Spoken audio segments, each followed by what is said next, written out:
is not here. She's having some sciatic nerve problems and is not able to move around. We also have Pastor Nathan and Mr. Fluharty, who are both excusedly absent as well. So it is just our small group this evening. First on the agenda is approval of the minutes from the previous meeting. Did everyone have a chance to take a look at the minutes as they were sent out? Any discussion or any discrepancies from the minutes? I would entertain a motion to approve. Well, we had two at the same time. Reverend Tatum, would you like to first? Ms. Younger, would you like to second? Yes. Okay. All in favor of approving the minutes from the last meeting, please raise your hand or say aye. Aye. Any opposed? All right, minutes are approved. Next, we'll have an update from our Inspector General, Ms. Hendricks. Well, I'll say good afternoon, everyone. I hope everyone is enjoying this nice and warm day today. Am I loud enough? Good.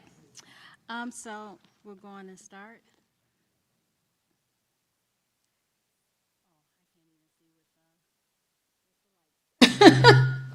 So,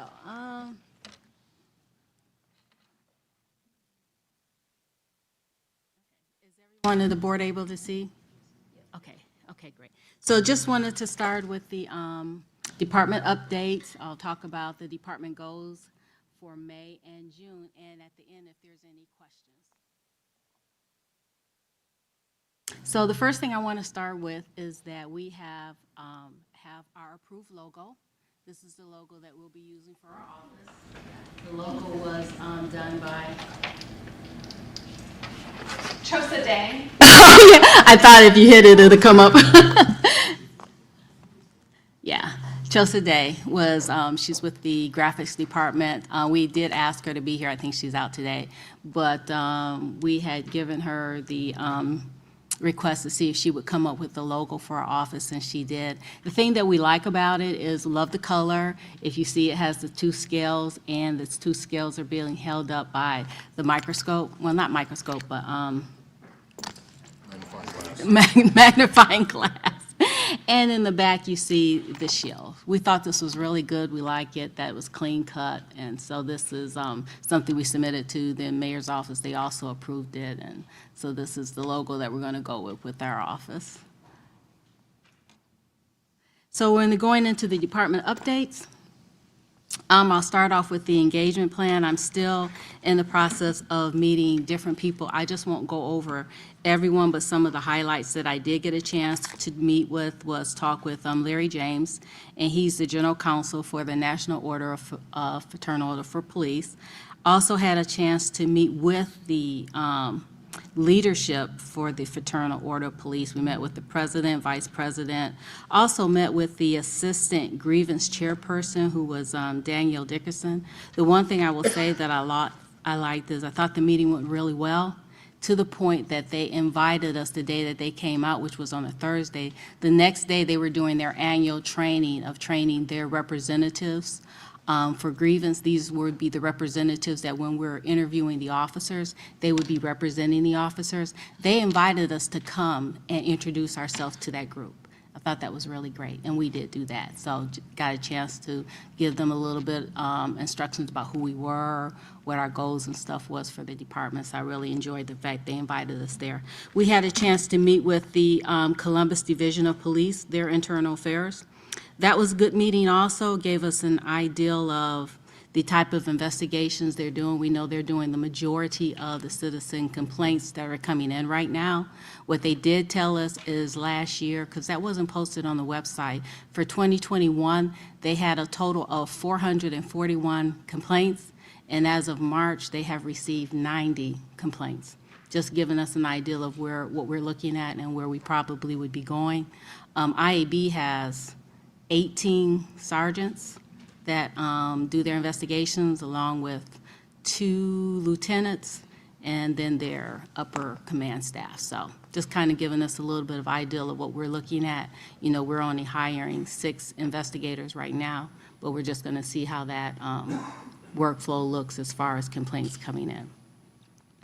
I also had a chance to meet with some of the different presidents and CEOs of different community groups. I thought that was really good because as in June, we'll begin our outreach program, and I had a chance to talk with Mary Younger on that. So it allows me to be able to touch out to some of these leaders and let them know that as they start doing different communities, that we're available, would like to kind of participate in some of those groups, especially as we begin our community outreach. So some of the people that I met with was President and CEO of the YWCA.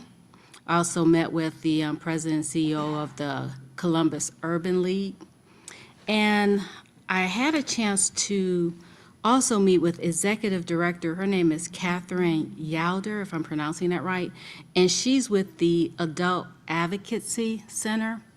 She was recommended that I have a conversation with her, and what I did like is her center, what they do is they're responsible for teaching, not just, I think they also, I'm looking at my notes here, I know that they provide assistance for different law enforcement agencies, but I'll read you what the center does.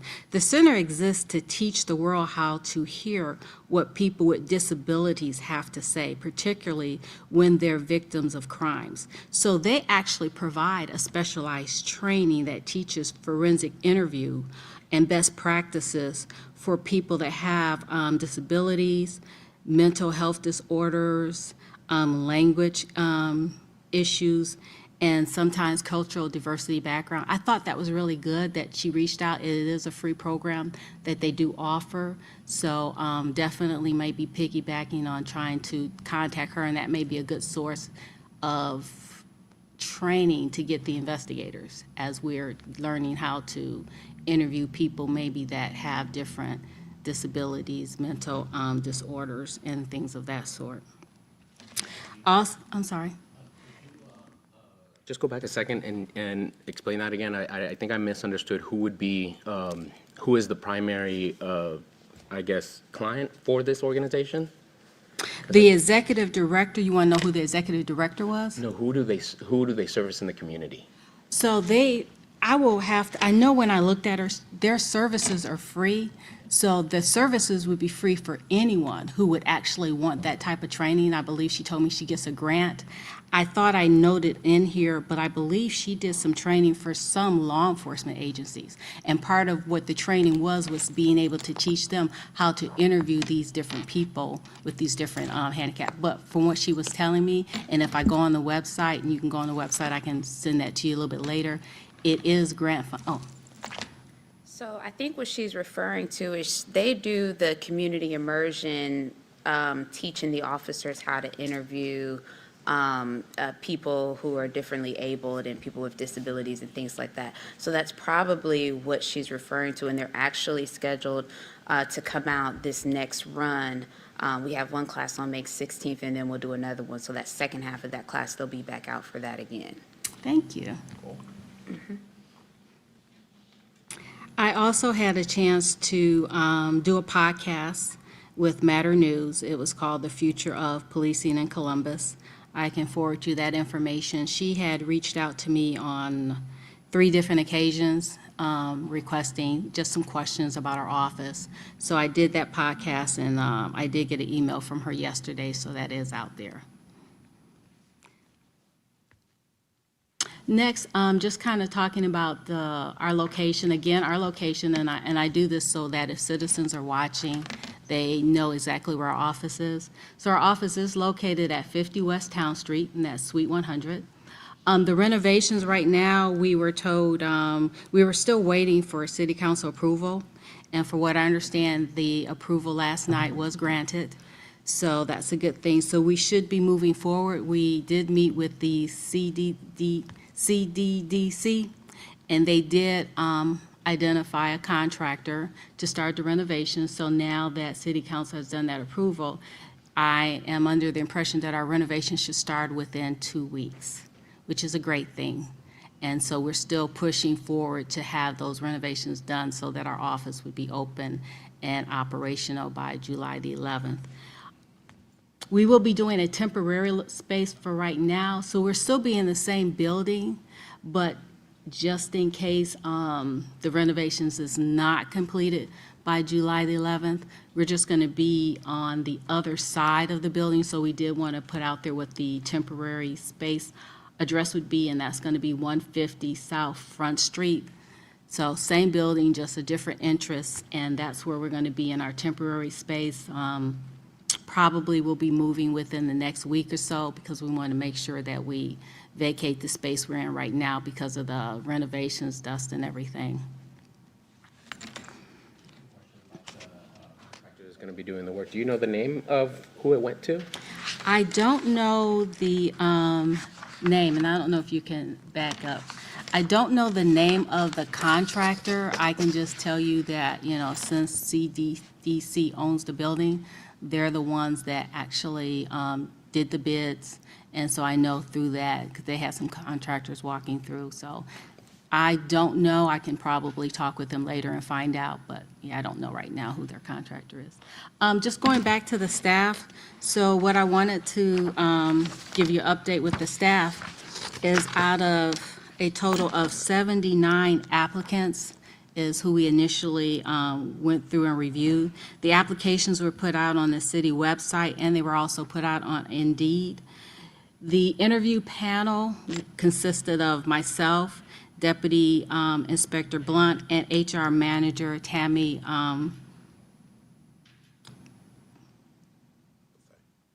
Bethay.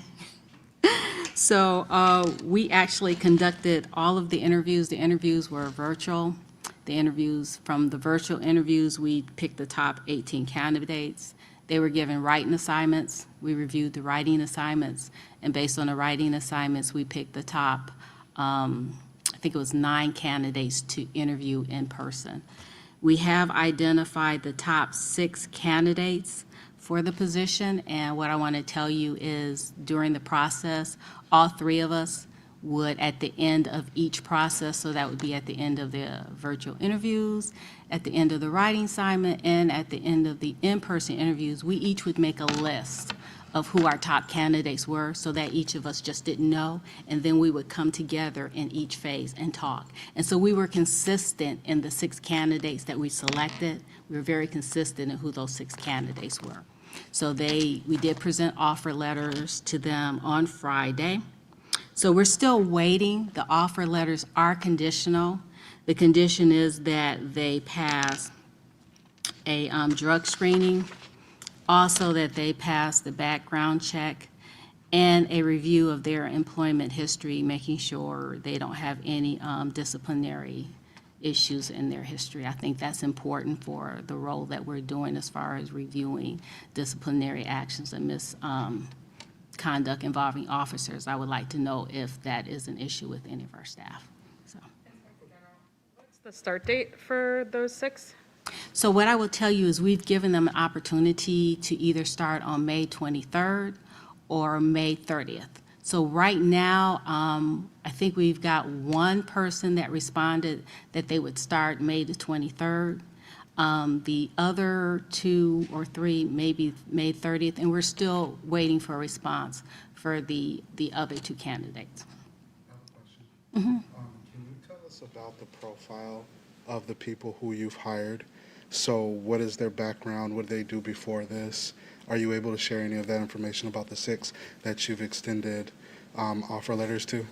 Well, because it's still open and because some of them have not all accepted, I would prefer not to do that right now. By the next meeting, they should be hired, and then I can do that. But because the process is still open, and again, not everyone has accepted, I'd rather not do that because then I'll be disclosing who some of the people might have been selected. And I think we may be reaching out and might be hiring or making an offer letter to some other people.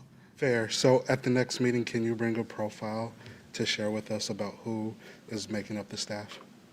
Oh, yeah, at the next meeting, I believe all of the candidates should be selected, and I definitely plan on bringing them to the board and letting them introduce themselves to the board so the board gets to know exactly who they are, and then them giving a background of themselves to the board. Perfect. Thank you. You're so welcome.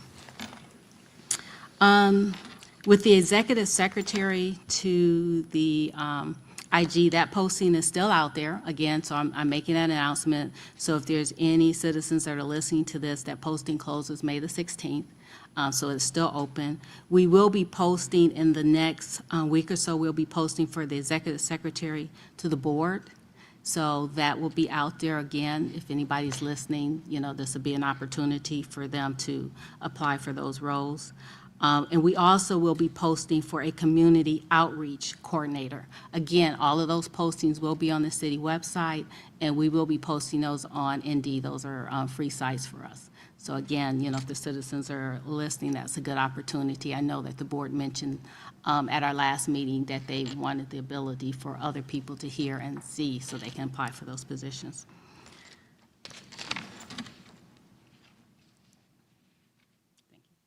So just continuing on with the updates, we're still working on our case management system. We have identified the system that we're selecting, which is going to be Matrix. It's a system that the law department is already using, so we thought it was good to go with a vendor that the city is already using and familiar with.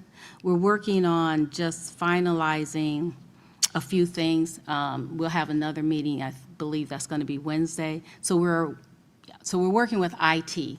And with IT, it's just making sure that the platforms, IT things, you know, I can't say I'm an expert in that, but just making sure the next meeting is that IT will be there. They want to make sure the platform and everything is there. We know that the license and stuff are available. We want to make sure that the systems work well with the system that the city already has. Plus, I believe our website person who's designing our website is also going to be at that meeting, because one of the things we want to do is have access to be able to possibly someone to access our website, be able to pull up that form and submit complaints. So that's going to be going on Wednesday. So that's kind of moving along. One of the, When you said that the city is already working with Matrix, are you talking about the specific software that your office will be deploying, or is it a different, it's just a contract with this company, I guess, is what I'm asking. so Matrix software is already with the city law office. They actually use a version of Matrix. It's not the investigative software, but it's a very similar software. So when I say that the city would be working with them, it's just that IT is already familiar with the platform of this software. So us being able to purchase it is not difficult for IT to already know whether or not it works with the systems that we already have in place, meaning the server, any other IT stuff I could tell you. But still, like, is it the same software that they're already using? No, Okay, it's no, different. Okay, yeah, because thank it's you. investigative software, Got and it. I believe that the law department, because we got a law department person here, she can tell you, it's a little bit different. But the thing that I do like about the software, and one of the reasons I thought it was a good thing, is if we're working on a case, and let's say something develops and we find that our investigation turns criminal because we're because we only do administrative investigations, we can actually package that together, and it can send it over to the law department because, go on. I can add some additional information. I was over at the prosecutor's division for the 25 years, and over the last 10 years that we were there, we installed Matrix as our case management system. Myself and Laura Baker Marsh, who's now chief counsel, who was chief prosecutor at the time, the two of us and about 3 others basically created the thing from the ground up, working with Matrix. I think it's been pretty successful over at the prosecutor division. I've been over at the civil division now for about 3 years, and just within the last 6 to 9 months, we're now moving the Matrix system over to our civil division as a case management storage system is there as well. And either fortunately or unfortunately, I'm on the ground level working at the civil division as well with Laura Baker Marsh, who's now chief counsel, and some other staff members too. We're going to, I think, be doing some beta testing pretty soon within the next 3 or 4 weeks. But I have no doubt that the folks at Matrix who are based up in Cleveland are fantastic, and the team that helped us with the prosecutor side is also helping us with the civil side. And so I would imagine the transition to the Department of the IG will, even though it's a separate contract, same company, same personnel, they'll do a really nice job. No, I said a brief question. I think that certainly makes sense. As far as other departments of inspector generals across the country, do you have any sense of kind of the best practice softwares that they use. Obviously, we're talking about here with the case management system that Columbus is familiar with, but I wasn't sure if there's also other, types of platforms that you'll be learning from or seeing as like best practice recommendations as well. Well, what I can tell you is just from experience, I know that there are other case management systems that are very similar to the one that we're looking at. The thing that I did like about this system is I looked at price as to what they're charging us annually for the maintenance, which was a little bit less than what I've seen, even with the office that I came from. So it's little bit less. And they actually have a couple of parts in their software that I really like. And one of the features is that it's going to allow us to be able to track the officers. It's going to also allow us to track whatever type of allegations that we're able to do, along with policy violations that they're in there. We'll be able to create an entry part of when we're entering the data to be able to pinpoint certain things. So if we want to go back in Google and do a report, it's going to allow us to keep tracking. So there are some features that they were saying that I really liked. I also looked at features for being able to, when we submit our reports to the board and the board is reviewing that, if the board needs to get into the case to actually review some documents, I've had a chance to talk with them, and so we've talked about a porthole link, and I think there's something else that they're looking at, which will allow us to be able to, when we submit those reports to the office, to the board to be able to review, they'll be able to maybe click on that link, and if there's anything within that case file that you want to review and you have questions, I want to make sure that the board has access to that to be able to answer any questions. So there's just some little things that they said that they had that I thought was really good. Yeah, thank you. Appreciate it. Like an individual, like login, or like one that everyone would use to log into? You think individual? Their own login Perfect. credentials. There are some folks probably, I know at the prosecutor division and civil, and probably at the IG's department, that'll be identified as super users, that'll have more administrative access, but then there's other just general users. And then it tracks, which is important, because we're going to be looking at information that could be confidential. So the thing that I like is this will allow us to be able to track each user, even with the board. If the board is logging in and they're looking at that, we'll be able to track who the users are. So just having accountability, I think, is really good.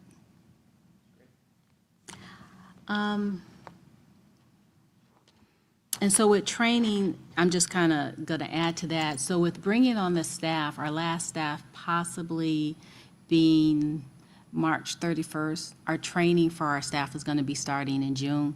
We've already looked at that. Richard is handling that. So we went out, we talked to who the instructors was, law department, TR is helping us with that. So at that point, we're just going to be securing our dates and the locations. I think some of the places that we're going to host the training is going to be at the, what's the name of that center? Citywide training. I can't remember. Citywide training in the Jerry Hammond building. Jerry Hammond building, yeah. So, and we kind of reached out to them to let them know that we might want to reserve some of that space. So,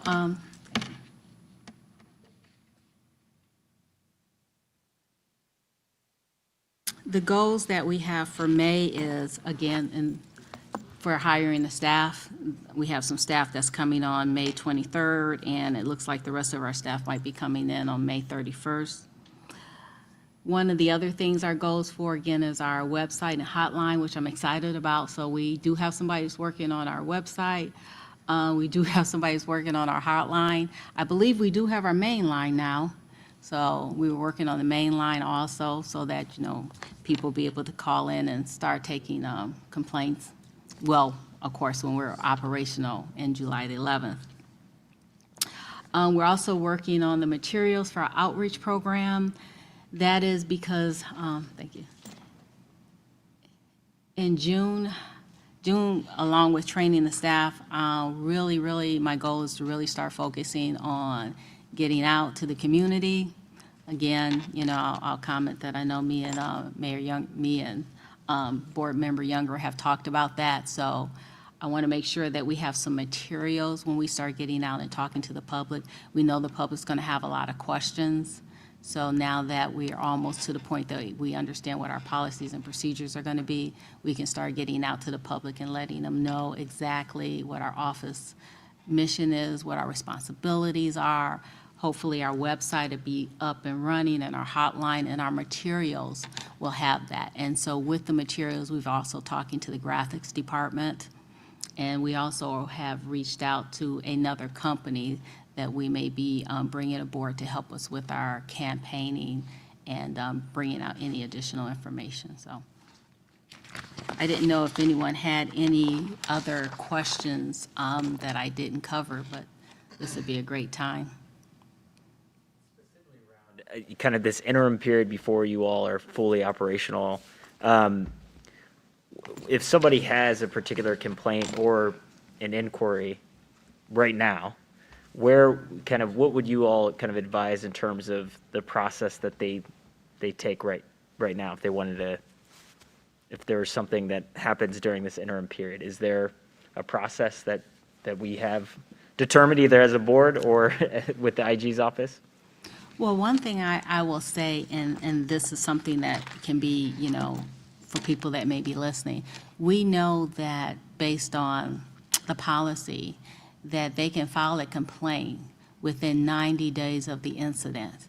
So right now, with the office slated to open July the 11th, if there's an incident that happens, probably even if something is happening now, and if somebody wants to wait, they have that ability to do that, because within 90 days of the incident, they would have to file it with our office. I think based on the charter, I don't believe we can accept any complaints right now, but if someone has something and they want to wait till that time, they can do it. If they want to file it through the rest of the process of filing it with IAB, they can do that, and IAB will be responsible for conducting that investigation. We do have our main line, and what I'll do is talk to Richard, is with the main line, we can probably, if people have questions, I definitely think we would not be opposed to people being able to call us and ask us questions. But I would have to check with him right now and get the main line number. Super helpful. Yeah, because I think, during this interim period, especially as we're trying to establish our policy procedures, you're getting launched.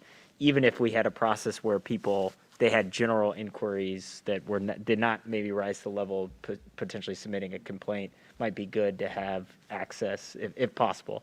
I know you got plenty on your plate, but I think that might be helpful.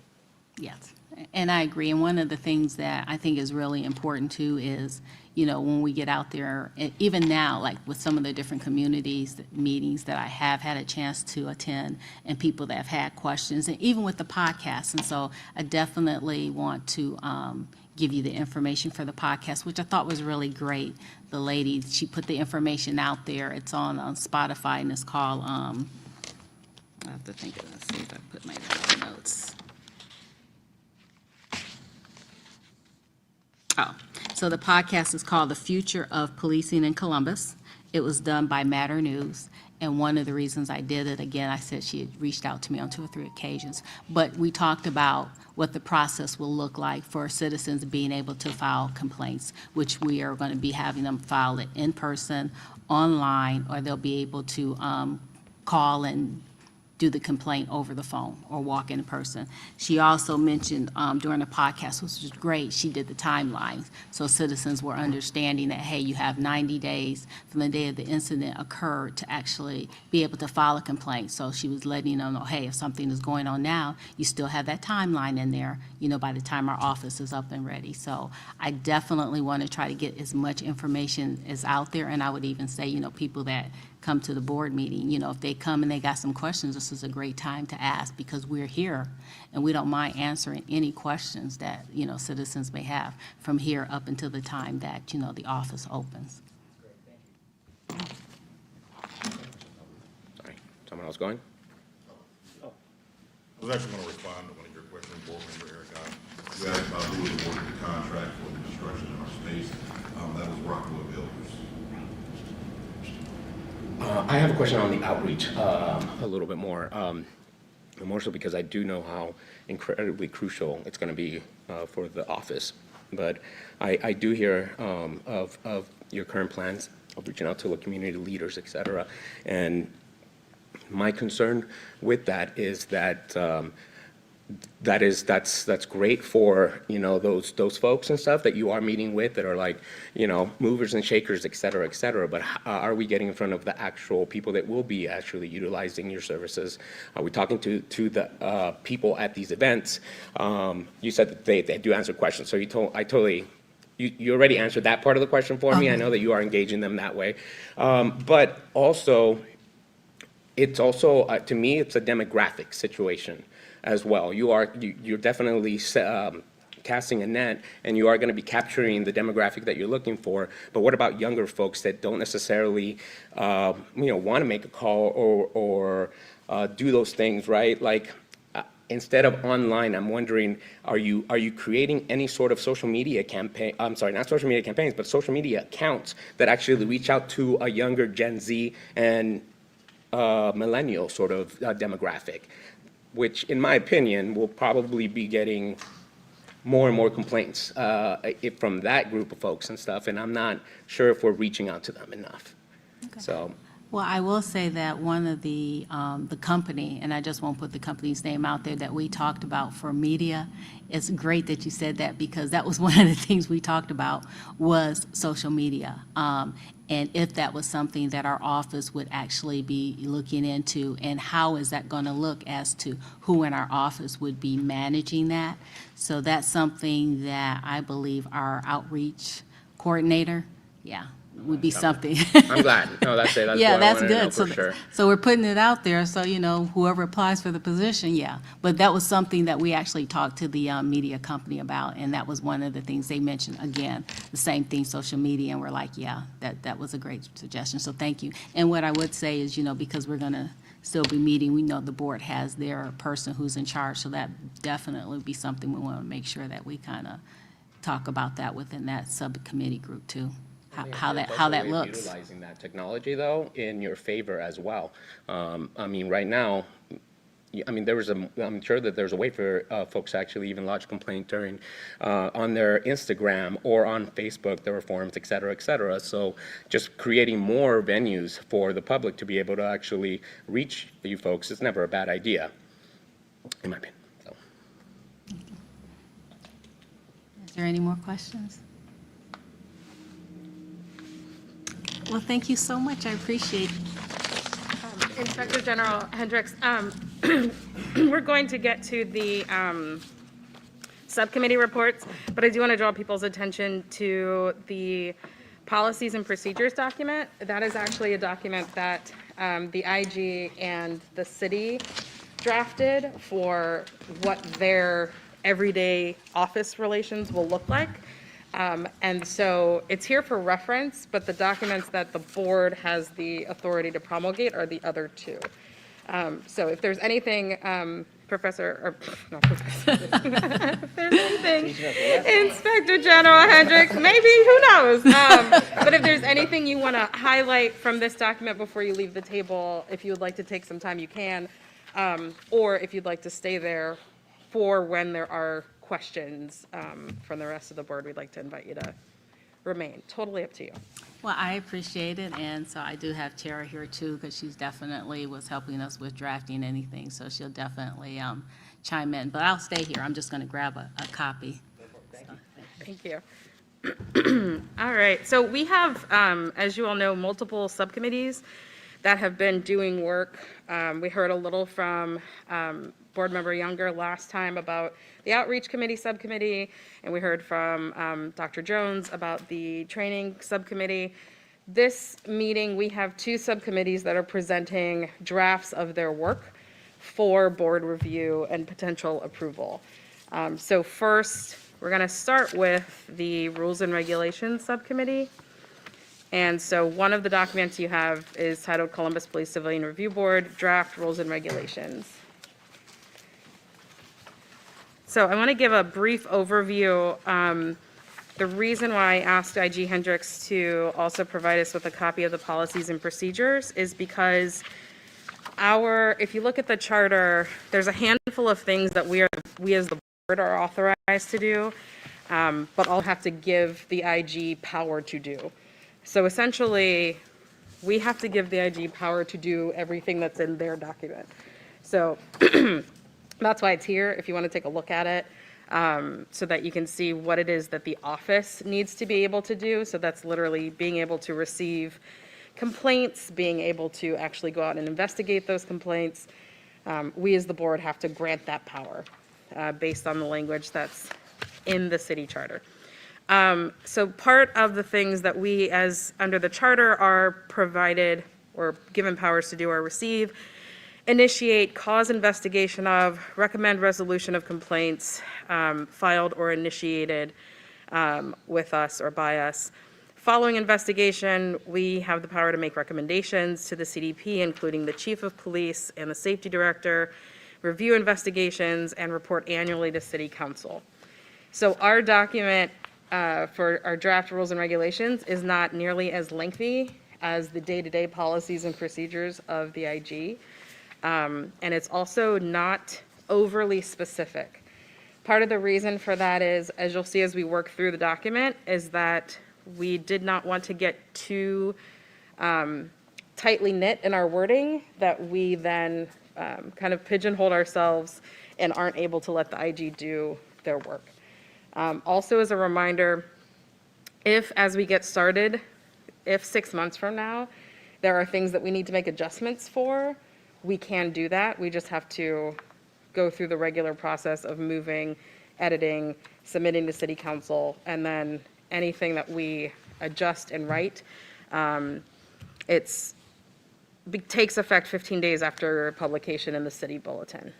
So with that background, I'd like us to move through our rules and regulations, and if folks have questions, ideas, or suggestions, please let us know. Our subcommittee is very small. It was essentially Gambit and I who worked on most of this. So feel free to ask us questions, or if you wonder why something is written the way that it is and not a different way, we can talk through that. All right, so I'd like to go through just section 1, and hopefully everyone took some time to read these before you got here today, but just take a second to skim over it and let us know if you have questions about the powers delegated to the Inspector General. Just a question about, I mean, it kind of ties in with the powers delegated piece. I think that all makes sense here. The question I do have in terms of, it suggests that we're delegating these powers and then the retaining of any powers as it relates to receiving complaints, for example. It's unclear to me in terms of what happens when a board member or the board receives a complaint and the process that we forward that complaint on to the Inspector General. Yep, that is in section 3. And if you look down at the bottom of page 1, it goes over into page 2. In the event that a complaint is submitted to the board by a member of the public, the board shall immediately deliver the complaint to the IG. And then it delineates if the board wants to file a complaint to the IG, and then also if an individual member of the board wants to file a complaint on their own that is not tied to the board as an official action. Yeah, and so thank you. So I get that part. My question is, it says in the complaint, in the event that a complaint is submitted to the board by a member of the public at a regularly scheduled meeting of the board. So does it have to happen at a regularly scheduled meeting of the board, or can it happen at any time? Well, the complaint can be filed at any time, absolutely. What we mean by that is, and there is sort of, we've already thought that through a little bit. We will be having someone here from the IG department at these meetings that would be able to take those complaints directly from the public, if that is, the reason that they showed up was to file it, And I don't think, let me know if this is what you're kind of looking at, I don't know that we've, at least in our subcommittee, envisioned an opportunity where a person's walking down the street, sees you, and is like, oh yeah, here's my complaint. Right. For the Civilian Review Board. And I think one of the other documents we're looking at this evening about the professional standards of conduct, I think we if it's not said directly, I think we imply that we shouldn't be acting in an official capacity on our own out in the world. So we just imagined someone comes to the meeting Got it. and has a complaint. Yep. Can I make an addendum to what Kyle just said? Can you note this in the notes? I think it will be really important to get a flow chart put together of how we are working with complaints and how the Inspector General's office is working with complaints, and also that should be made public as well. I think, just from my perspective, this process is a little confusing about what we do, what the board does, and how it all works together. And I think if we could have that in some cohesive form, that will be really, really appropriate and transparent for all those who are interested in further understanding how the process works. That's super helpful. And I think a question I have is, so I understand the need to delegate the power to the Inspector General to receive, initiate, review all complaints of misconduct. That is not also listed under powers retained by the board. So the reason why I bring that up is in a circumstance, in a scenario in which there's a process that the Inspector General, Department of Inspector General offices runs through that, perhaps the CRB wants to weigh in on in a different type of way. I worry about losing some of the board's powers to intervene if necessary on particular instances, or is that covered elsewhere? So if you could give me an example, like, So, I'm trying to understand what the process would be is, let's say, there's a process done by the Department of Inspector General, and the vast majority of the board has issues with how that process was conducted. What is the intervention mechanism for reviewing complaints? Yeah. I could probably provide a little bit of clarity. And again, this is purely within your authority to decide if this is how you want to do it, but I think the way that the charter reads and the statute reads, the board would delegate the authority to the Inspector General to receive all complaints and review them and decide which ones have merit and which ones do not have merit, and which ones require further evaluation and which ones potentially would just be closed without any further investigation. And if there were legal questions about that, they would reach out to the city attorney's office to ask us about that.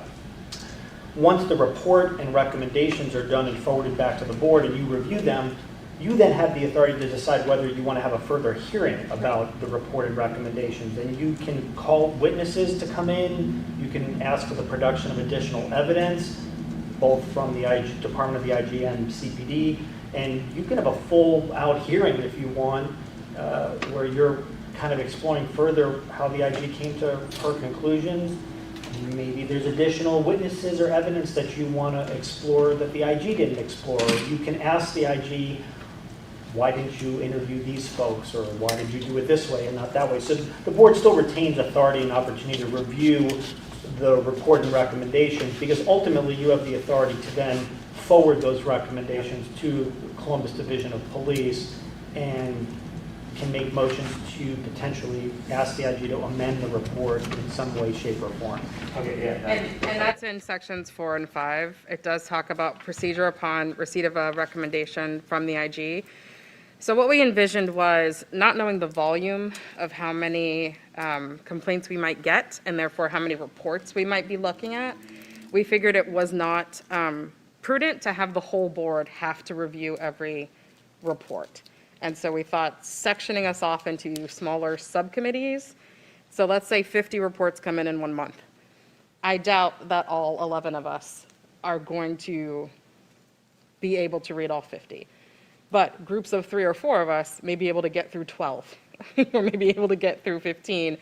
And in that process, so if it's, Mac, Kyle, me, if we decide we agree with all of these, we can come back to the board at the next meeting and say, we don't have any, or don't take any issue with any of these reports, we agree with the recommendations.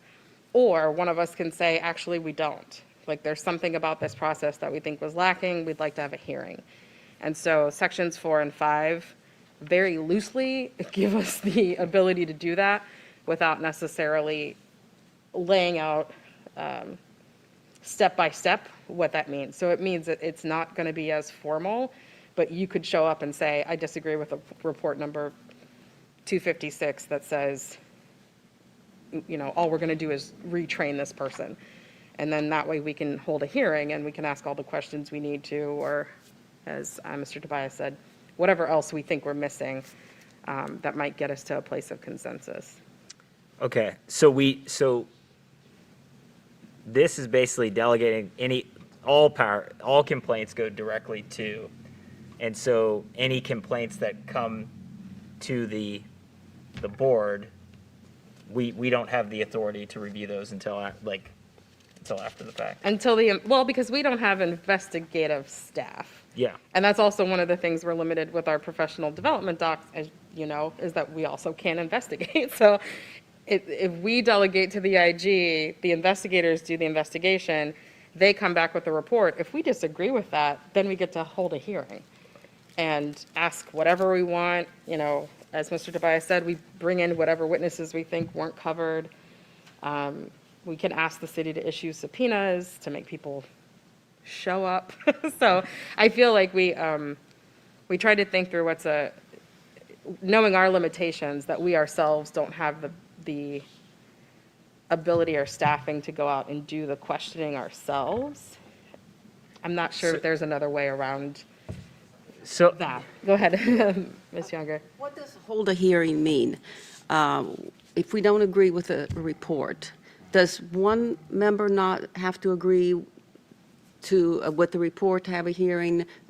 I think I read this here in there, but I don't remember. Or a specific number not have to agree, and then a hearing is held? And what does it mean to hold a hearing? Does it mean that the IG reads a report? Does it mean that witnesses come in here? What does that mean?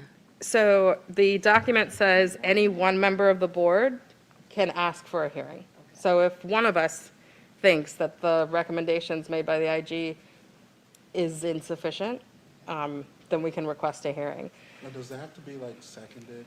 Like if I say I want to hear a meeting, or I want to have a hearing, does someone need to agree with me wanting to have a hearing? We did not put in a motion process in that. Okay, I think it should stay like that. So I thought there was. Going back to what was said about, I think Kyle was talking about, do we have a procedure in place, if we disagree with something we need to remember that according to this Department of Inspector General for this document right here, it says right there that the Inspector General serves under the guidance of this board. So if we start talking about having investigation on investigations, then why do we need her? Do you understand what I'm saying? Because we were talking about, well, how do we investigate, such and such? Well, no, we don't investigate such and such and so on. So that's why we have an Inspector General who works under the guidance of the board. So if we have questions about an investigation, then we bring it to her. And we make it known to her because she works under the guidance of this board. And I think we always need to remember that she's not a separate person working all by herself. She works under the guidance of this board. And I think we need to keep that in context when we start thinking about these things. So then the answer to my question would be, I asked, what is the definition of a hearing? Following Pastor Tatum's rationale would be that the Inspector General should come forth and hold that hearing. Is that what we want? The hearing, we're the ones who are authorized to hold a hearing. The board is. Okay. So, and then at the hearing, the Inspector General can sit right where she's sitting, and then we can ask questions and/or ask the city to issue subpoenas for the people that she interviewed or her staff interviewed, for the person who was the subject of the complaint, if they wish, they wish to come in and actually be part of that hearing. So the hearing process, again, is not laid out very specifically because we don't want to get into setting the hearing shall be at such and such date and time like that. That feels like it is going to restrict us a lot, but part of what's in the charter and in the draft rules is that we have the power to ask the city to issue subpoenas. Yes, Can I Mr. respond to Reverend Tatum? I think I understand your perspective. However, I believe it's an issue of checks and balances. I think this board exists and in tandem with the Inspector General for one hand, to watch what the other is doing. And so if we've been selected to sit on this board as well, and I think we all bring, our own talents or whatever to the table. And so I just think it's an issue of being doubly sure that we're not looking past things, and vice versa. Maybe the inspector sees things that we don't, and we see things that the inspector doesn't. But I think it's just the ability to go back and forth about these complaints, I think just sets us up for the best 360 purview of issues that are going on. So I totally get what you're saying as well, but I do believe that it is really important that, especially a topic like this, that we just do as best we can to do our complete due diligence about the issues that are presented to us. You're not going to get any complaints from me on it. The only thing I was reading was what was in print right here. That's the only thing. No, I'm I get it, reading. I get it. You're not going to get any argument. I mean, I'm just saying, some of the stuff that we're talking about here is already stuff that has been given to the Inspector General to do under our guidance. Yeah. So that means that whatever she's going to do, she's got to bring it to this board before it gets done. Then anything that we don't agree with, then we have a mechanism right here in order to deal with that. That's all that I'm saying. Yeah.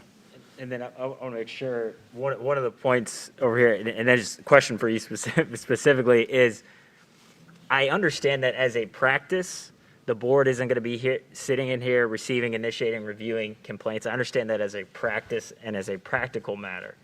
But is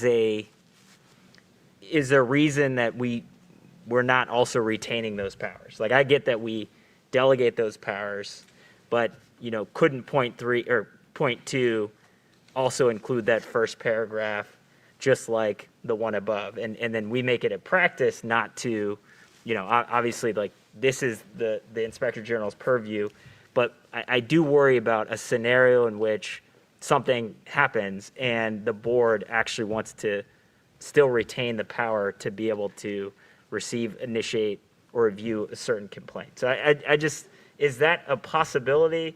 Does that create more headaches? But is that something that is a possibility? So it's absolutely a possibility. That's a decision that the collective board is going to have to make. Do you want to retain powers in tandem with the IG? The only legal specification is the board does not have the power to investigate. That power by the charter has been given to the IG.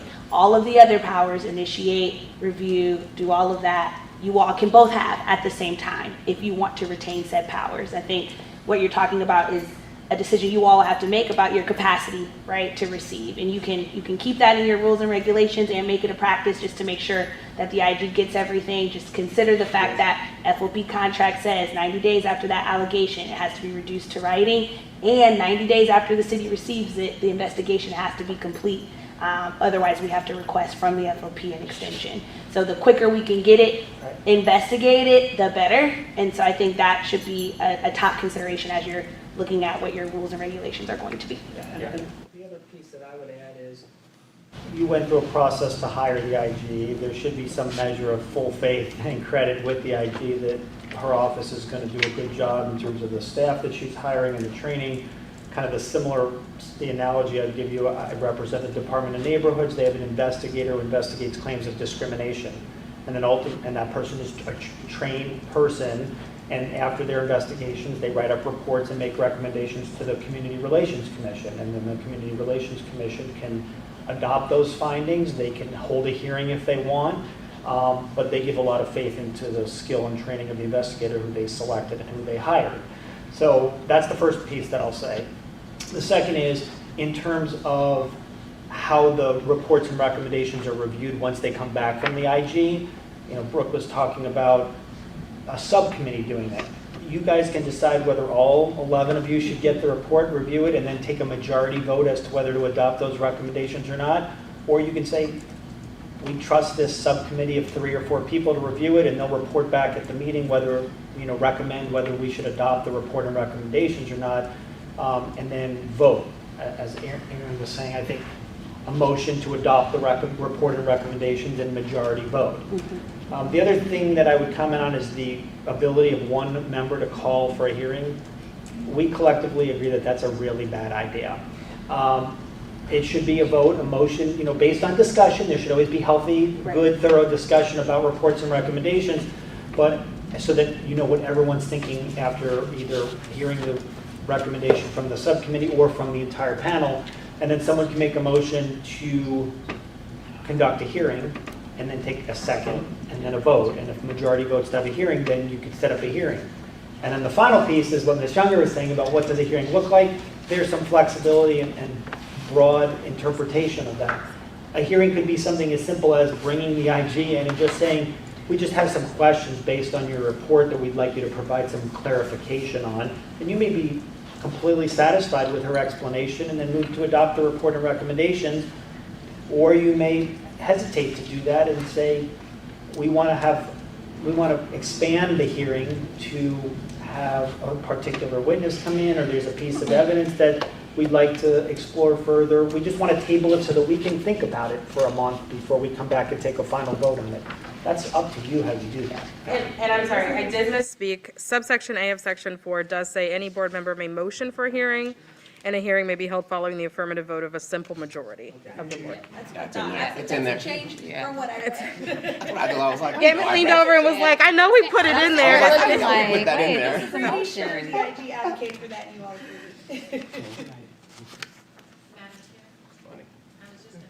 I'm not going to argue. When I talked about the case management system, one of the features that I really liked about the system was that it's going to give me a porthole that I will be able to send to the board. So one of the things that I'm designing in my standard operating procedures to the board is when we submit those reports to you, is there's going to be a porthole that should lead to the entire file that my investigators use. So any information that you will want to look at, you will have access to that file. I'm sure there may still be questions, and definitely I'll be here, and whoever the investigator is will be here also to answer the questions. But I want you to understand total, complete transparency on any of the cases that we do. All of that information will be provided to the board for you to review that. So if you have any questions that at that time, maybe I'm not here to answer, you might be able to look into the file and be able to do that totally accessible to the board. Just wanted to add that. Yep, thank you for that. Yep. Number 1, the last paragraph, to request that a subpoena issued to compel the attendance of witnesses or the production of documents. Now, this might be a question for Mr. Tobias, I'm not certain. When the subpoena is not honored, then is this something that should be put in here? And what is the procedure at that point? So I do think that's a question for Mr. Tobias, just because unlike a court where we would have the power to compel the subpoena or issue a warrant, we can't do that. So I will turn that to Mr. Tobias to say, what happens if no one shows up? So as the Chief Counsel Laura Baker Marsh indicated a lot of meetings ago, we don't have the ability to issue those subpoenas yet. City Council will have to act to grant that authority. And so I feel pretty comfortable saying that in that legislation, there will be information in there about enforcement capabilities. So the answer right now is I don't know what that will look like, but that is certainly what we'll probably help, our office will help craft that legislation, and we will account for the fact that this is a quasi-judicial board, and what authority, if any, it would have to enforce the subpoena. There, quite frankly, could be a possibility that it would have to go in front of the Common Pleas Court to hear a matter on a subpoena issue. I don't know the answer to that yet, what it'll look like. Could be a civil contempt where a fine could be issued. So at this particular time, come July 11th, we have an IG who investigates, but we don't have the authority right now to have any witnesses that would testify. Well, here's the thing. Part of the timing of why we're looking at this now Okay. is so that again, because let's say we don't vote on this, let's say we disagree and June 30th, then we have a problem, because then we don't have 15 days True. between June 30th and July 11th to get this passed, and then allow the city to present to city council the legislative power that it needs to be able to grant us that. So I the, had advised Chair Jackson that the goal is to have all these rules and regs and policies of the board passed no later than the June meeting, so that we have enough time to get it in front of council for a vote, to do everything in the proper order. Ms. Baker Marsh and I are aware of the subpoena issue, and we will be working on that. and also, I just ask you all to know that our Rules and Regs Subcommittee, we talked through so many of these things, so. A lot of the witnesses that participate in the investigation would also be willing to voluntarily appear in front of the board should you have additional questioning for them. We think/hope that the likelihood that you would need to compel somebody's appearance would be low. And this is a great job. I mean, when I read these, this is a wonderful job. I'm just trying to make things aware so that so we can all be successful here. Yeah, thanks. So what I'll do is I'll put a note on whether we want the first paragraph of subsection 1 to also be added to subsection 2. Anyone have anything else on subsection 1 that you've got questions about or otherwise want to highlight some issues? So this speaks to complaints of misconduct and excessive use of force by sworn personnel of the Columbus Division of Police. Is there elsewhere, remind me in terms of with the bylaws about other forms of misconduct that the Department of Inspector, like other city employees or not necessarily a sworn personnel of the CPD that So they investigate? That language is direct from the charter. Okay. In a number of these subsections, some of the paragraphs are literal cut and paste from the charter. So I think if we go, I mean, I'd have to ask the city or Laura Vicker Morish if we're allowed to go beyond the scope of the charter. Yes. So, Basically what would happen is an investigation potentially implicates other people outside of sworn personnel of the Columbus Division of Police. Like, is there just like a referral, how does that process work? So I meant, if this is directly related to complaints of misconduct and excessive use of force by sworn personnel of CPD, what if there are other complaints of misconduct by other actors? Yeah. Right, we just make a referral to whatever the appropriate agency would be to investigate that. It could be CPD if it's criminal, if it's civil in nature, it could go somewhere else. Okay, great. Your jurisdiction, just for clarity's sake, is only misconduct by sworn personnel of the Division of Police. any other questions on subsection 1? Any on 2? And remember, I've got a sticky note mentally tabbed out for 2, incorporating paragraph 1. As Chair Burns said, you don't know what you don't know at this point. So if you pass these and then you start moving through the process and you realize these need to be amended, you can still do that.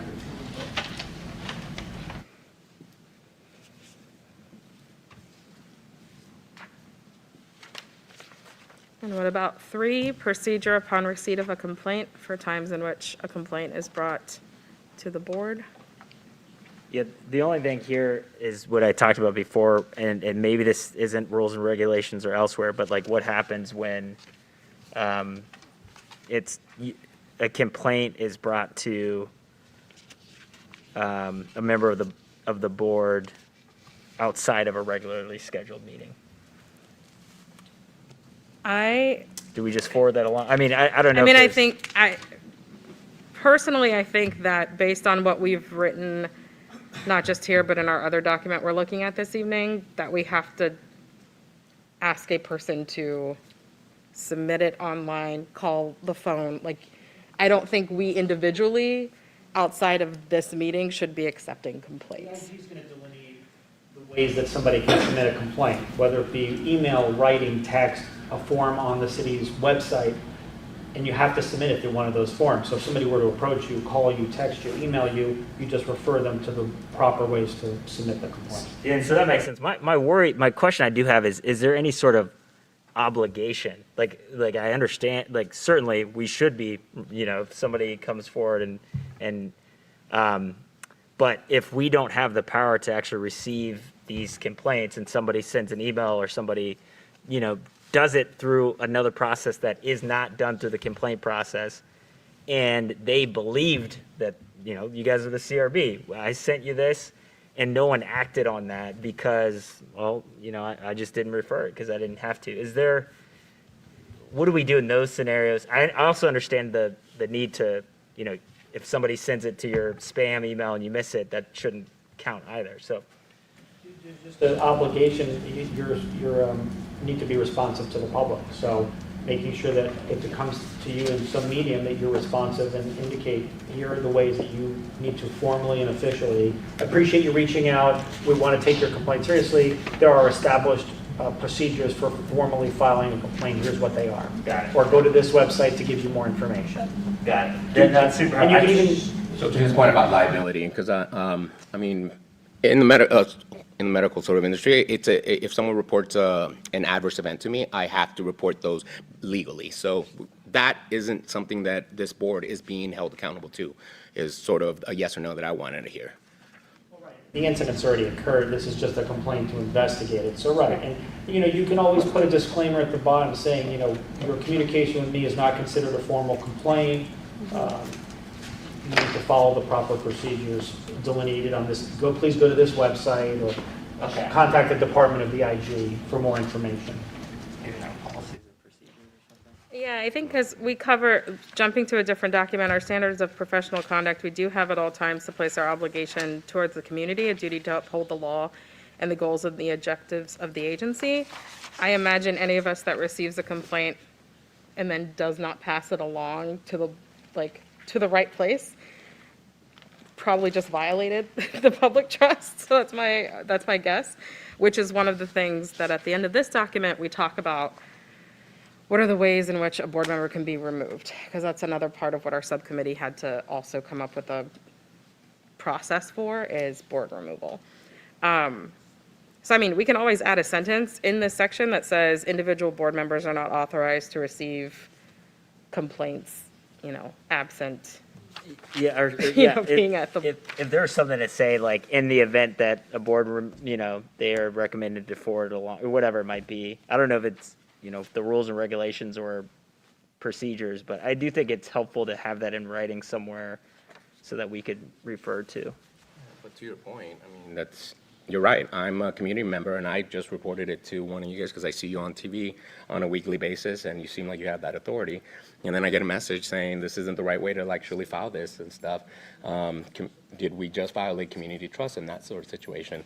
I think that they, in all good faith, reached out to us to try to get this resolved, regardless of whether they knew the process or not. I do believe that maybe not to the extent of being held responsible for not reporting an adverse event medically, but we should feel like there is a commitment that we're making to the people that we're trying to help, that we would in all, like I would forward that message to the IG.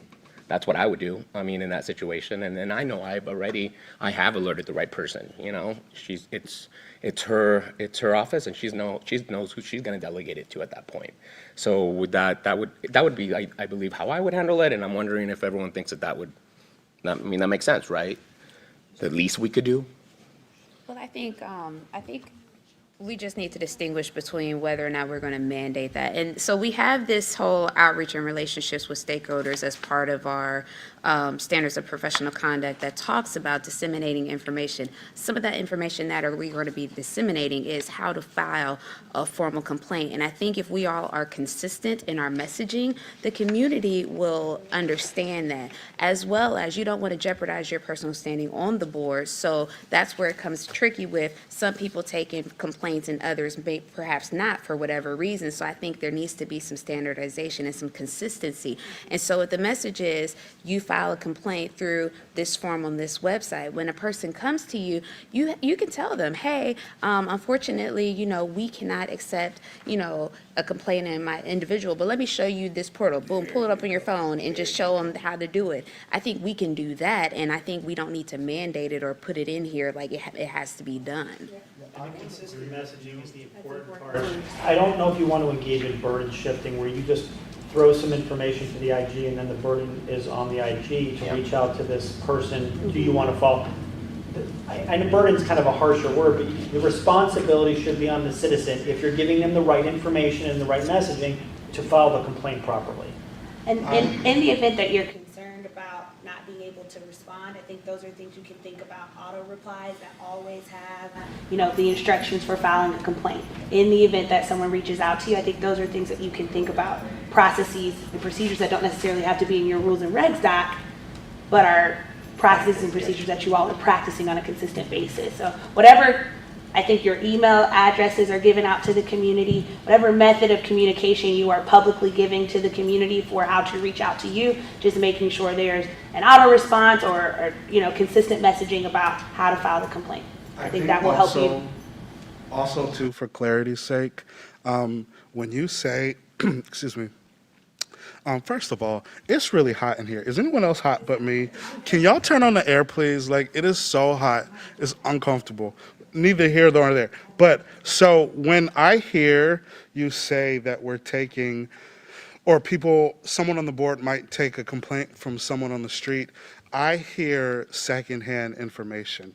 Like me trying to recap a conversation that I had with you as I'm going about my business. And for the sake of what we're doing, I don't think that's the best practice. I think I know I agree with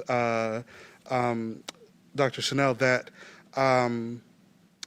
we should be directing people to the form where they can use their own words, they can recount what happened to them or that they witnessed, et cetera, instead of the burden being on us to try to remember all of these details correctly.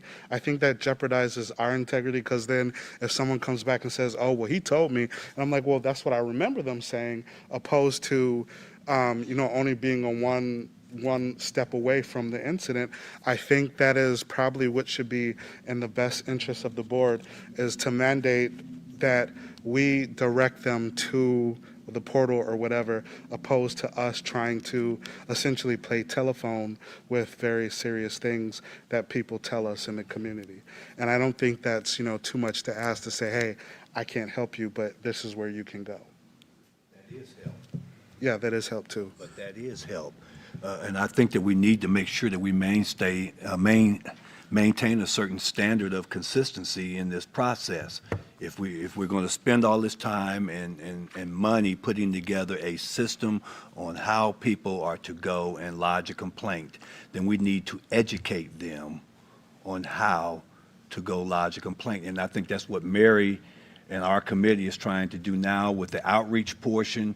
We're in the process of doing some things, putting some things together where we can reach people in the communities and educate them on how to use the process.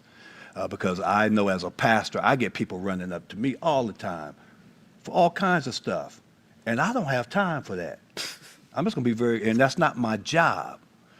So what I usually do is if I have somebody in my church that has been appointed or that is on payroll to do that, I simply give them the information that they need to go learn how to fish for themselves instead of me giving them a fish.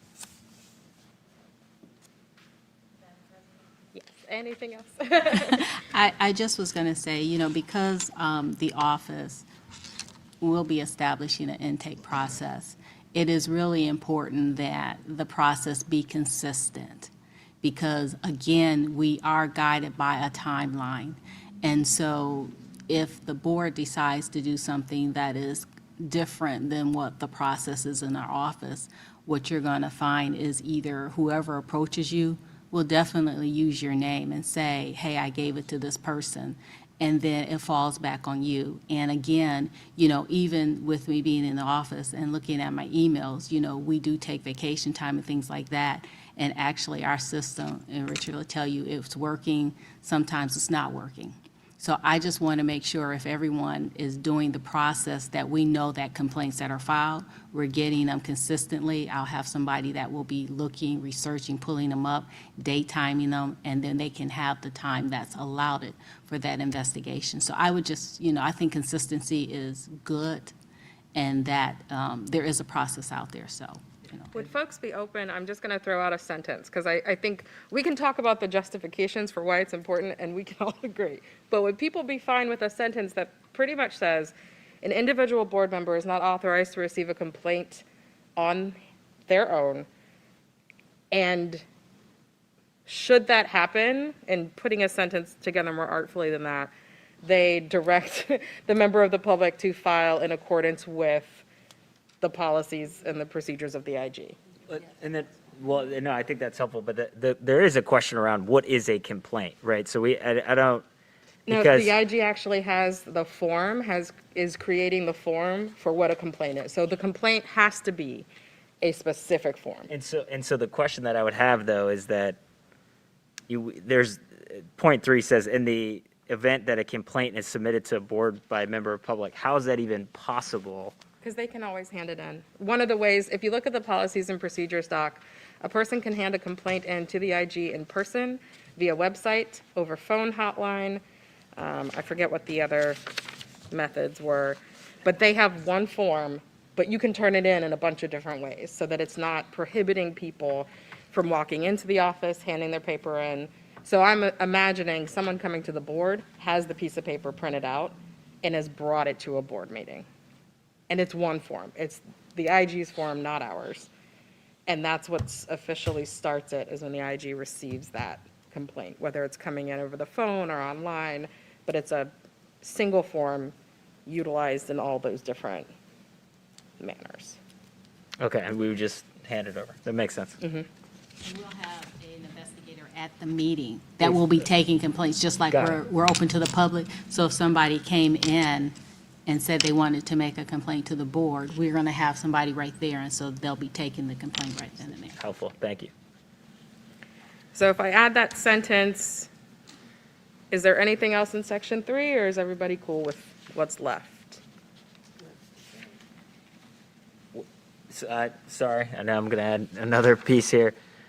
What, the board may file a complaint to the IG provided is initiated by a motion and the affirmative majority of the board. What is the scenario in which we're envisioning this versus, like? My guess is it's like a something big public board action? happens that Okay. we see. As a board. And perhaps, this is in my own mind, but perhaps a member of the public does not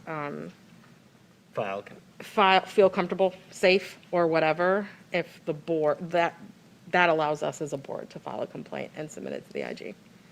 Got it. So that makes sense to me generally. Is there, and I understand the weight in theory behind that when you have a board doing it, but I don't know, like, is there like does that impact the track that it's on, like in terms of the intake process? Because so we, as a board, let's say it doesn't work out as a board majority vote shot down, and then somebody just, as an individual member, just decides to submit that complaint, and they can just do that? So technically, the board has standing to file a complaint on behalf of the board. Individuals have standing if they are a person who's a victim of, or have a family member, or witness an incident. So I believe that I think an individual board member would not be able to just file a complaint against third-party person on behalf of someone who has standing, but that person doesn't do it. Like, that's why the whole Got it. board has to. Get the standing to Yes, do that? yeah, Okay, exactly. got it. That's helpful. And in the event a board member is a victim or witness to, then they will go through the citizens complaint process, the normal process. Yeah, got it. Anything for section 4? This is receipt of, procedure upon receipt of report from Inspector General. Notice that it does not prohibit any individual board member from reading any report from the IG. If one of y'all wants to read all 50 or 100, by all means. But the intent was, knowing that the volume may be unwieldy, to require the whole board to read all 50 or 100. The idea of setting up subcommittees of smaller groups of us, specifically odd number, 3 or 5, to read sections of the reports, or to read reports together as a group and then come back to the board, was an attempt to help us be efficient, but also get through as many of the reports as we need to without slowing that process down. I just got one question about the subcommittees, because they're not really like defined here, and I know you said you wanted to keep it kind of vague. So at a later time, are they just going to be random selection of 3 to 5 people, or are they going to be like, this subcommittee is for excessive force, this subcommittee is for misconduct? Like, are we going to have like topics for those subcommittees or not? I was just trying to We can do figure. it however we want to. We didn't want to be too restrictive. Okay. And say right now, like, here they are and here who they're going to be. So I think it can be up to us. And it can Okay. be rotating too, because Okay. Yeah. I was Yeah. going to suggest actually like a quarterly rotation. Like, so for 4 months out of the year, you know, the one group reads, then changes, because I do feel like this is something that we should all do. I think every board member should participate in this. And I also understand the urgency of needing to get through them quick. So maybe when we go back and establish what those subcommittees look like, it should be like, you all are going to do it for 4 months, then the next group is going to do it for 4 months, et cetera, so that we spread the work out evenly amongst all members of the board. And then, you know, after this first year of collecting data, we can also see if there's like seasonal shifts, you know, because like sun's out, guns out, like all of those things. There could be, you know, times of the year where we need more people to review, less people to review. So I think it could give us a good look in what our scope of work might be in the future. You know what I'm saying? we discussed that as well, which is why there's a sentence in there that at any given time, there might be multiple subcommittees. Yeah. Because it might be that all of us are actually reviewing cases all the time. It's just because there's so many. Yep, absolutely. And so I don't know, if it has to be mentioned here or standard practice, but I do think that getting a sense of like when a board member motions a hearing following review, like there, I think it would be good, and maybe the subcommittees could do this, but to have some sort of practice of some consistency, because, you know, while you know, there's reasons why something gets a hearing versus not. Like I could see if there's some sort of disagreement or some sort of something's incomplete or something, but you know, what's to keep somebody from just requesting a hearing because they, yeah. I would advise against that. You don't want to lock yourself in. Every single complaint is going to be unique, based on its own set of specific facts and circumstances. And the decision as to whether there should be a hearing or not is based on, like I said, good, thorough discussion. And if there's a motion, it's still got to get majority vote to get the hearing. Got it. And is there like do we have a scenario in which that might, like thinking about in terms of why there would be a particular hearing on the review that a report comes back on? What I'm thinking is that every complaint is going to probably involve the IG coming in just to be available for questions from the board. And then based on those questions and answers, that may then reveal that some sort of a deeper dive may be requested by certain board members. There may be 2 board members who just really think a hearing would be appropriate, but the majority doesn't agree, and then there's no hearing. So it's so fact specific and case specific that you just won't know until you're there reading it and then questioning the ID. Okay. Figured now it's almost 3:30. Would be a good time to take a 15-minute break. So folks need to grab a snack, walk around, move a bit. We'll be 10-minute break, leave early? No, just kidding.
finishing up this rules and regulations document. Section 5 is on public hearing and public comment. At our last meeting, and again, this does not lay out all the ends and odds of what a hearing will look like, intentionally to give us some space to have some freedom to craft those. But it does make sure that public hearings are covered by current city code that governs public hearings. Also allowing for public comment to be made, because that came up at a previous meeting, wanting to give people access and space to be able to make a public comment. So that's also in accordance with regular public comment in city council meetings. And then the middle section says a good faith effort should be made to hold public hearings within 60 days after the board's request. And our subcommittee, we bounced around a time limit. We didn't want to require it to be held within a certain time frame, but we also didn't want to be impractical with how much time we're saying we're hoping to hold those hearings within. We are open, however, if there are suggestions or thoughts about even requiring a time limit at all, or using softer language without a number. So any thoughts on any of those sections? My only thought, and I expressed this to you earlier, was just, if we're trying to wrap these up in 90 days or so, that 60-day may be a very large window, so we might want to reel that back into perhaps 30 or 45 days. So that way, there's still plenty of time on the back end. And I can comment on this, that 90-day timeline, as soon as she submits it to the board, cuts it off. It stays after that. So you don't have to worry about that 90 days when you're determining a timeline for you to review. Gotcha. Okay, that's helpful. Any other thoughts? So you don't have to necessarily have the hearing at your regular meetings. You can call a special meeting for the sole purpose of the hearing if you want. Yeah, I think to that point, if there's some sort of practice around, I mean, this is, I think, fine generally, maybe 30, 45 days, but there is also a broader question about how often this board will be meeting. Like, we're not going to be doing, my understanding, I don't think, maybe differently, but it's not always necessarily going to be a monthly thing like the way in which we've been doing it. So, this is helpful in terms of additional times for a hearing, but I do think the timeline, 60 days seems like a long time. I mean, it might not be, obviously, if things are happening, but like, how often are we expecting to get reports from the IG? There's no set requirement for intervals, so I imagine it would be ad hoc as the IG's office finishes investigations. And into that, are you thinking, like, will you all maybe, there's a series of things that you'll get and you'll kind of combine that all into one report, or what's your thought there in terms of when you'd maybe provide regular updates to the board? Well, what my thought was for the board is when the board is meeting, I wanted to make sure that the board would give me information as to far in advance when you would want to review the reports. The reports that the investigators will be doing, they're going to be completed as soon as they're done. I mean, I don't expect them to be taking, 30 days if they have 30 days. So we will have them completed. So it would be up to the board as to when you want me to filter those reports to you. So for instance, if you were meeting on a monthly basis, I would make sure if the chair said, hey, we want the reports that are completed to be sent to us at least 2 weeks before the meeting, then I would make sure I do that. Or with the subcommittee. So maybe if you decide that the board is only meeting every other month, then the subcommittee might meet every month. Then I would be sending those to the subcommittee whenever. So the reports are going to be completed. It's going to be up to the board as to how often they want to see those reports. Got it. That's helpful. Okay. Section 6 is annual reporting to city council, and this is literally pulled from the charter itself. It also matches the language that the IG has put in the policies and procedures. We do have a charter requirement that every year we will submit an annual report to city council. It does not say what that report will look like, what format it takes. I don't know that we need to. Doesn't say double spaced, but just know that annually we do have a responsibility to do that, so that's included in this document. Is there anywhere in the language, like the specific, I don't know, what we're reporting on and specifically whether, we're supposed to be reporting whether we're seeing an improvement? So I think it's really open to that because we are, specifically the charter talks about trends and patterns, officer-involved shootings, any issues on racial profiling or bias, discipline recommendations. And so I think the IG can kind of run with what they found in the course of the year. And I believe we can construct the report however much we would like to. So if there are things we want to highlight or report on. Absolutely. can. I will be preparing a annual report to the board that is part of what I will be drafting in my policies and procedures, along with preparing a quarterly report to the board. So the annual report can include or take out whatever you want, but I envision that my office would be providing that to the board, and if there's anything additional that the board is looking at that's not in there when you're getting the quarterly reports, you would just let me know that, and I'll include that in the annual report, and you should just be able to just use that to forward on to the city council for you. Yes. So I don't know if the word annual is going to mean like calendar annual or just annual from the inception of the board, which I believe was in August was your first meeting. So, and city council takes a break, I believe, in August as well, so you should be mindful of that. And even though there won't be disposition, well, maybe there will be a handful of them, depending on how they come in, I think the board should be prepared to submit. Maybe it's something where you want to reach out to city council to determine what time frame they want the report submitted, like the inception of the board in August, or whether they want it just at the end of the year and moving forward, it'll be every December before they go on their winter break.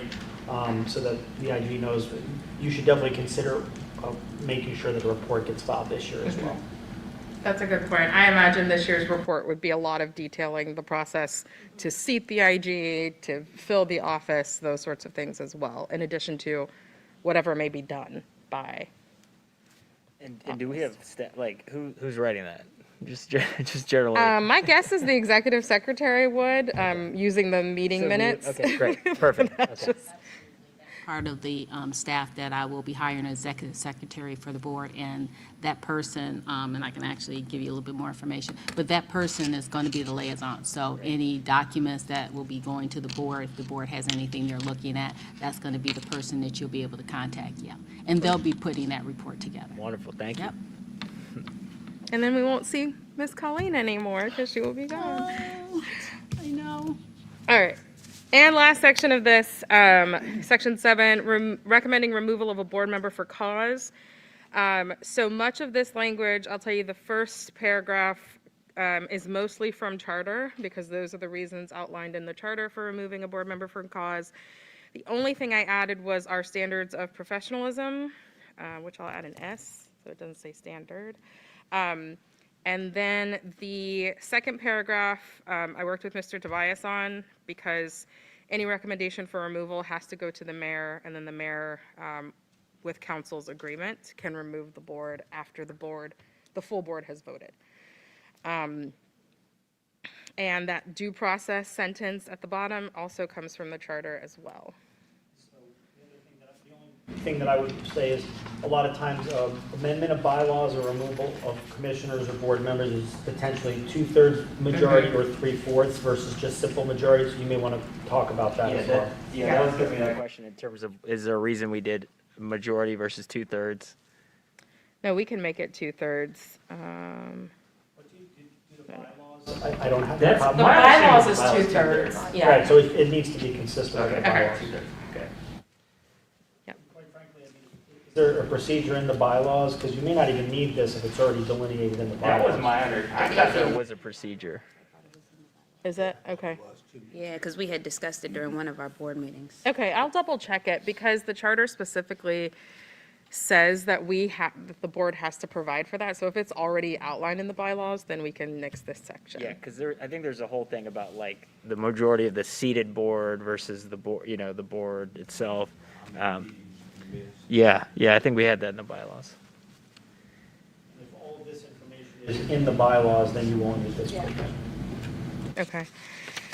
So very briefly, it looks like there's 1, 2, 3, 4, 5 little things. Could I? Yes. Before we leave this section, I didn't know exactly if I should address this now, but this should have probably been addressed on number 1, so I apologize for that. Where it says, powers delegated to the Inspector General to receive, initiate, and review complaints. It doesn't indicate anything about the time period, but I think you indicated that there's a 90-day rule, that complaints must be initiated within 90 days. Is that correct? So that is part of the charter. I believe it is outlined also in the IG's policies and procedures. We did not include it here because this document is more about our responsiveness to what the IG gives us, less so about the deadline that the public has to file their complaint, Okay. if that makes And then, sense. but we're gonna go over that, the other piece as well, right, or no? So no, we do not approve the policies and procedures that the IG has developed. We only promulgate our own rules and regulations. Well, And if I can just, Clarity yeah. here, neither the charter nor the policies and procedures will outline that 90-day guideline. That actually comes from the FOP contract. And so there are 2 big deadlines that we have to consider. One is the reducing the complaint down to writing within 90 days of the alleged offense. So if a community member, it's almost like the statute of limitations for bringing a complaint for misconduct, essentially. So within 90 days of the alleged offense, they have to have made a complaint to the IG. And then, once the IG receives the complaint, the IG has 90 days to complete an investigation. And if by chance there is a reason why the investigation should take longer than 90 days, then the IG is able to request an extension from the FOP. The FOP contract says that extension should be generously given in the event that it is requested by the city. What was that very last sentence? In the event that the city requests an extension, the contract does say that the FOP should generously grant those extensions in case an investigation takes longer than 90 days. The investigation, but not the filing of the citizen complaint. The filing of the citizen, 90 days to file and then 90 days to investigate. Okay. All right. Do you have particular thoughts on I'm sorry. the filing piece? Were you talking about that? Yeah. Here's the issue that I have. When a citizen wants to file, it's usually going to be someone who has had an interaction with a law enforcement officer. And usually it's going to be that they've been charged with maybe resisting disorderly assault. Or they've been charged with some low-level felony, maybe receiving stolen property as a felony 4. And they would have to go through they would, as they're going through the court system, that 90 days is nothing because they have to go to grand jury. Let's say it's a receiving stolen property. That 90 days is eaten up.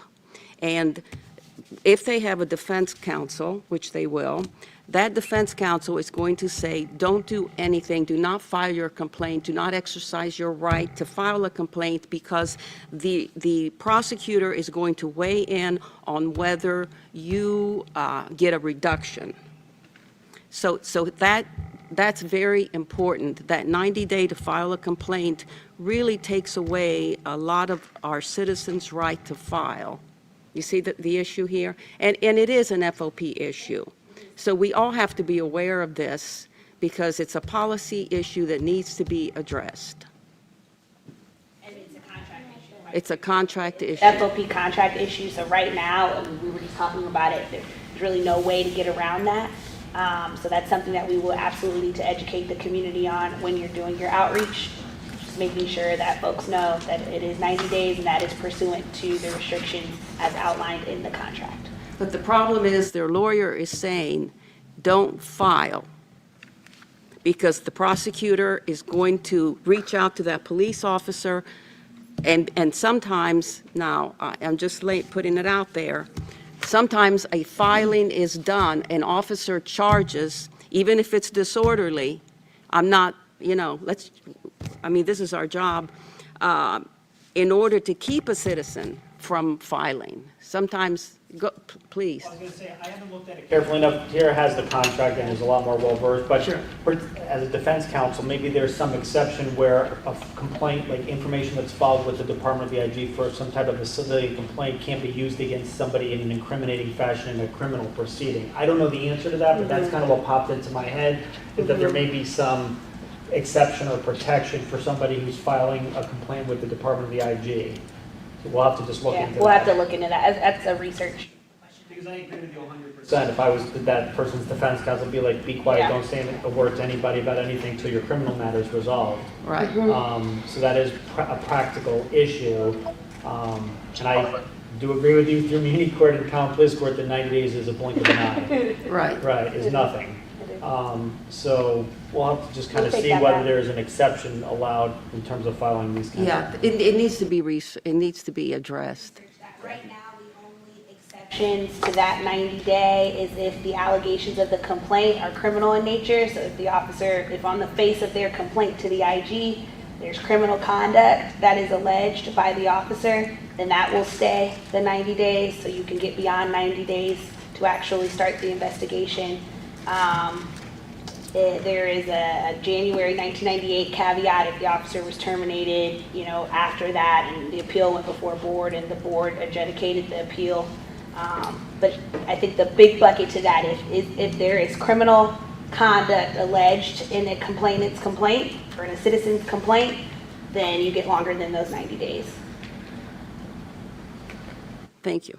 No, that's a really helpful point. I think as we go into maybe adopting this whole document, that does bring to mind in terms of, so we talked about public hearings and things like that. I mean, and maybe this is outlined more in more detail, and I think it actually is outlined in more detail in terms of with the IG, but like the appeal, like some sort of process for people who it's been reviewed, they've exhausted their particular options through the IG's office. Like, is there further way for people to appeal that, or are they just, can I have a hearing or something? Like, how does that, what happens in that scenario? I think that that's the purpose of us being able to have a hearing, because technically, when the IG makes a recommendation, if the board agrees, that recommendation can go to the chief of police and the safety director. So if the IG says, this officer has a pattern of this type of, excessive force, I recommend, we would recommend termination or whatever it is, and we all agree, then that is a way to have that go forward. I think that part of us reviewing and then talking about whether that happens functions like an appeal, because it could be that the IG says, I just think this officer needs to be trained again. And we as the board may say, no, we think it actually needs more than that. And so I feel like we function as that other layer of review when we have our subcommittees reviewing and seeing, do we think this fits or not? I mean, I don't know who above us, No. if we then also say we don't think this has merit to do anything more than this recommendation, I'm not sure who then becomes the. No, so I next agree with layer. that part, but like, what is let's say we do the hearing or whatever, we come to a different conclusion. Like, what happens in that particular situation? So when we do the investigation and we present it to the board, we just will be presenting to the board based on the facts of the investigation, what we found. So we would either find that the actions were either sustained, non-sustained, unfounded, based on the facts. And so then we may give you a recommendation for disciplinary actions. That's probably going to be based on whatever policies and procedures or the collective bargaining agreement, because they're steps. So again, if we make a recommendation and the board feels like, no, we don't, we have a different, you can do that. You can say, we disagree with the IG and this is our recommendation. That'll just be added to the report. Okay, Right, great. and then you'll just submit it to whoever you would want to submit it to, whether it be the chief or the director of public safety. Okay, that's great. Yeah, I wasn't sure where that was added to the record, so it would just go onto the report there. Yeah, That's helpful. Thank you.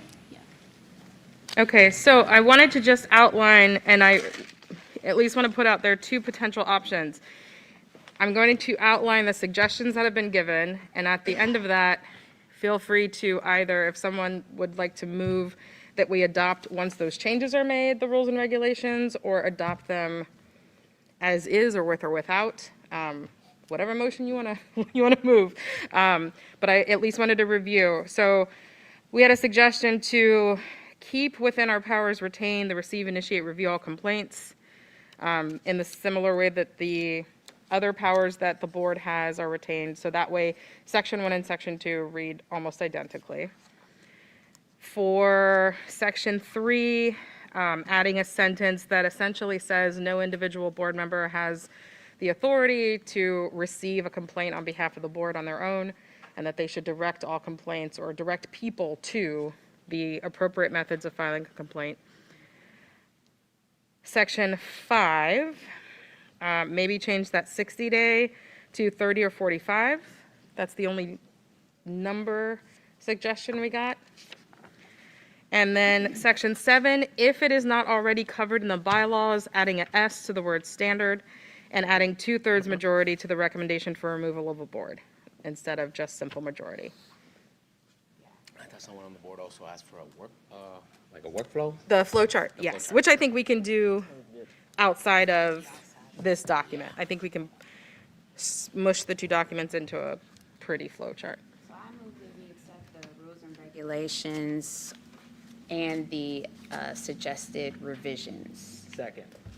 Okay, so it's been moved and seconded that we accept the rules and regulations draft, provided the amendments I just stated be put into the document. All in favor, please raise your hands or say aye. Aye. Any opposed?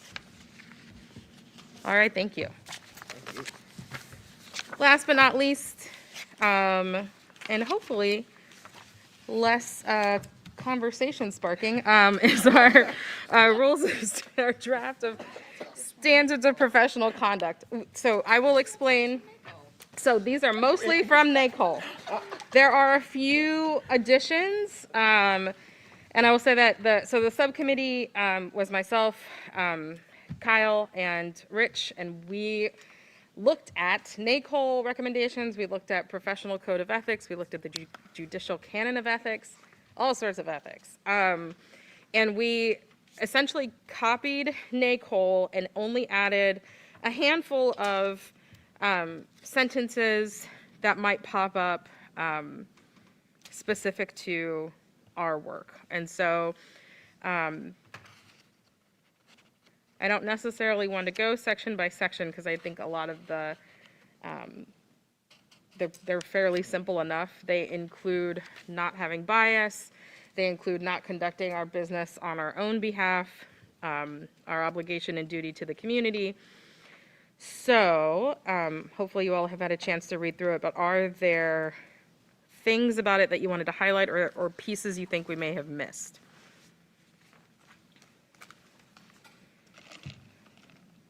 No, I just noticed this is very similar to NACOL, and so that's kind of, best practices when it comes to standards of professional conduct. I would just, I think when I read it, there were a couple of spelling grammatical stuff throughout, but other than that, it was fine. We will blame Microsoft Office for that. Shots fired. Yeah, I was gonna say, move to adopt with the spelling grammar figured out. No. Second. Oh, are we actually, sorry. I just want to make sure everybody had the chance, but I'm happy to move through when folks give a thumbs up. Are we making a motion to accept these? So I'll make If you it- would like to. Yeah. Yes, I would like to move to accept the standards of professional conduct. I second it. All right, it's been moved and seconded that we accept, yes, Adopting the necessary corrections. yes, with the spelling and grammar errors, we will go back over. Yeah, I was like, let's Thank you. bake them in. All right. So it's been moved and seconded and added that with the spelling and grammar errors corrected, that we accept the draft of the Standards of Professional Conduct Subcommittee. All in favor, please say aye or raise your hand. Aye. Aye. Any opposed? All right.